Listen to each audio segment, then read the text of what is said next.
Hello and welcome to your podcast, A Shift Happens, and I'm your host, Dr. Divi. Thank you so much for being here. I'm excited. I'm blessed. It's warm and sunny here in Vancouver. So we're going to have a great podcast today. For my sensitives and non-sensitives, it's going to be a really great one. So today's topic is super exciting. It is called the self-made pain of sensitive. Before we dive in, let's close our eyes and just invite ourselves to take a few breaths. Take an inhale and an exhale. Breathe in, breathe out.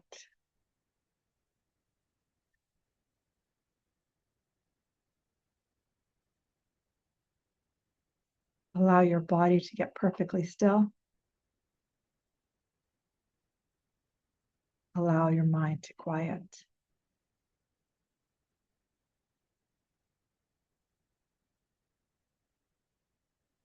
Seeing if you can invite that breath to go into the very base of your belly.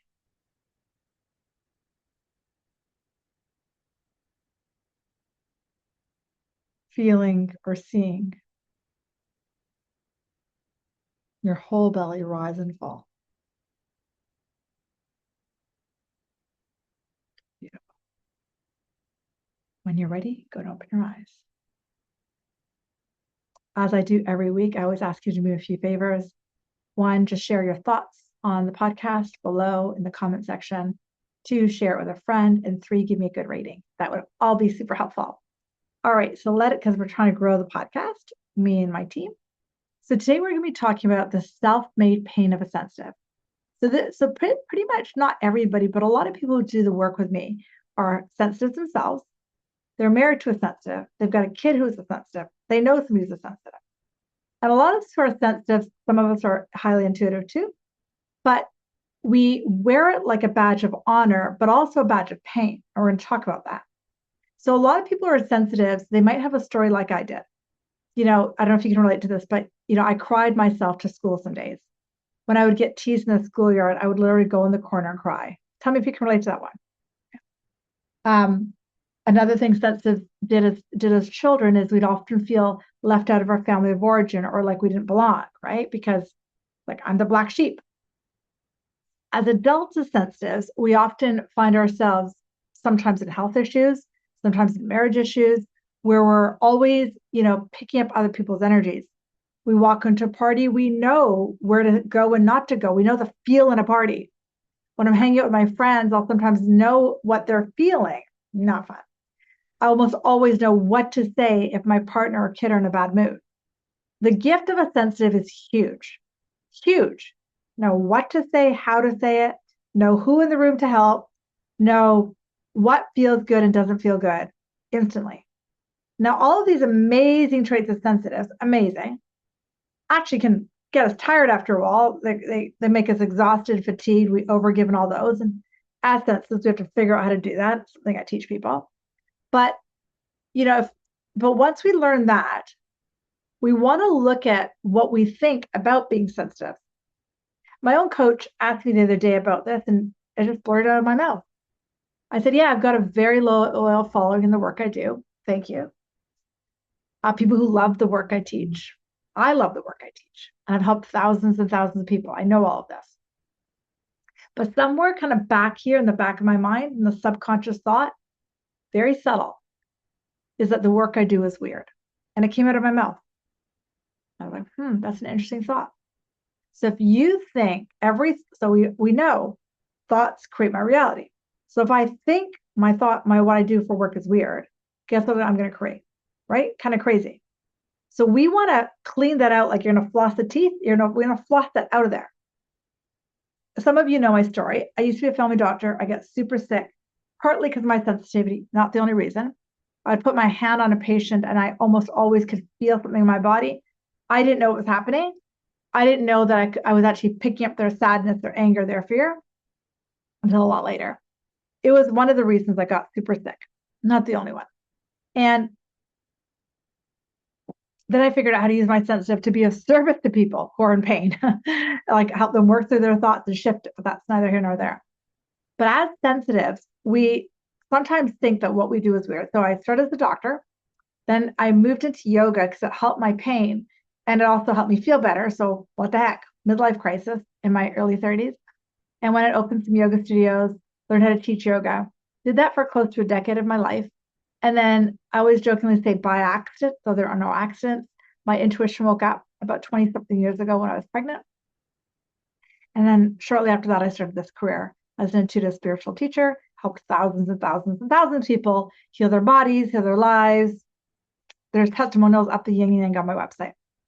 So if when I opened the yoga studio, it was in 2000 and it was 2002. I opened the yoga studio, and I opened it on Vancouver Island where no one knew there was like one yoga studio. Now there's like 8, right?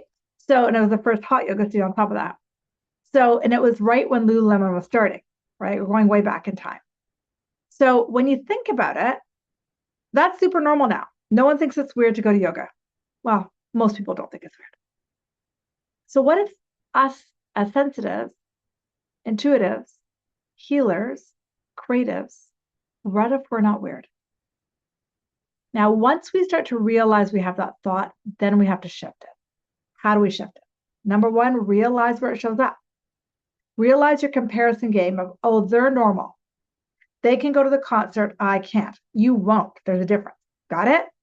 We as sensors were like, I can't go to that concert. I'm going to pick up energy. I can't do it. So that minimizes us. Remember, guys, there's the ego and spirit. The ego is only fear-based. Spirit is the divine. We have 2 operating systems. We choose. Depending on which one we choose is what we create. Super simple. So if I choose that thought that I'm weird, everyone else is normal, I'm bizarre, even the littlest thought, that's what I create, right? Thoughts create reality. If I truly start to listen to spirit, which takes a bit of time, then I'll create a different reality.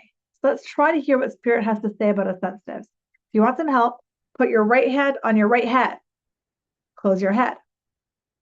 The first thing I heard was, you're exactly where you're meant to be. You are divine perfection. You are light in a human form. Just breathe into that. And I guarantee you're getting similar or different sentences. Not one sentence will shirk you small. Take a few breaths. Go and open your eyes. What if his senses were exactly who we're meant to be? And what if all we have to do is look at those little thoughts that make us feel weird, or we say our sensitivity is a gift but a curse? All of those thoughts are going to create havoc. So I truly, truly believe, as the senses, it is time to rise up. It's time for us to change this conversation and say, no, no, no, no. I am not a victim to my sensitivity. It is my superpower. It is my Wonder Woman. It is what I'm here on the planet to be. What if I'm exactly where I am meant to be? Take that in. Awesome. So your homework after this podcast, if you want to do it, is look at all the little thoughts you think about them being normal and you being weird. Them being normal and us being weird or whatever. And just really pull those threads on those weird ones, right? I'm weird. I don't fit in. They're normal. I'm not. And to forgive them and go back to the truth of your divine nature. Amazing. Now, if you want to work with me more, this is why we get sick, guys. All these crazy thoughts.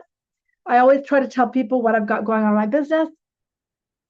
I've got a couple things. I have a group coaching program that I run on Mondays at 6 p.m. here in Vancouver.